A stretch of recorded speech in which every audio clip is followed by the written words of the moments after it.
我哋繼續關注世界香港大火啊！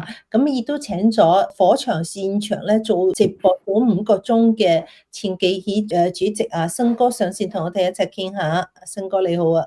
你好啊！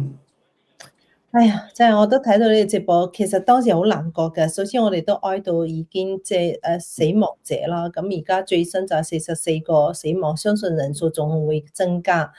咁即係你喺現場先講講你今次直播嘅感受啦。你幾時到咗現場咧？係啦，同埋睇到啲情況。我哋都好晏先去到啊！我哋差唔多食埋晚飯8點幾先去。咁去都唔容易，因為點解咧？因為宏福苑呢個位置好奇特嘅，佢喺正大埔市中心去吐露港公路嘅必經嘅個出口。咁一火警之後，已經大量消防車咧就去咗嗰度，所以好塞車啊！吐露港公路。咁後尾喺我嘅屋企人嘅建議之下咧，我就揸車去到最近嘅火車站，再坐東鐵入去大埔墟站。咁跟住大埔墟咧就行翻出嚟廣福村嗰度。咁啊，其實我喺大埔大嘅，我96年搬入去大埔，都住到近呢10年先離開，先少啲翻屋企。咁所以嗰啲嘅社區呢個位置我好熟悉啦。咁你見到係好嚇人啊，因為8座樓有7座係有着火。咁你見到消防員都升咗啲雲梯，但係雲梯升唔到上去最高嘅位置。咁好多個單位係燒到通紅，即係啲火舌咧係完全咧出晒嚟嗰個單位外邊。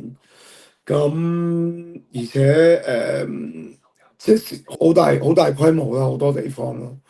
咁去到後尾又知道好多人都仲喺入邊走唔到出嚟，咁好無助啦，都好傷心啦。即係嗱，而家已經死咗44人啦，失蹤嘅琴晚李家超 update 嘅279人啦。咁如果呢279人全部都不幸遇難，加埋呢44人，我哋死300幾人，係成個沙士咁多。咁同埋即係你唔會想像香港發生啲咁嘅事咯。即係一個咁先進嘅城市，好認真嗰個係居屋嚟嘅，每個單位值幾百萬。而家即係你唔係去咗一個未發達國家或者第三世界，佢一個貧民窟，即係唔係我哋50年前雞寮大火喎？呢度係每個單位幾百萬嘅喎。而家咁笑，跟住裏邊啲人係出唔到嚟。咁即係而家最尾就係話嗰啲好有趣啦，即係警方就話係嗰啲發布家版啦。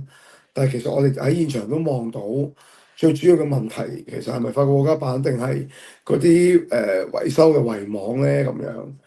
咁所以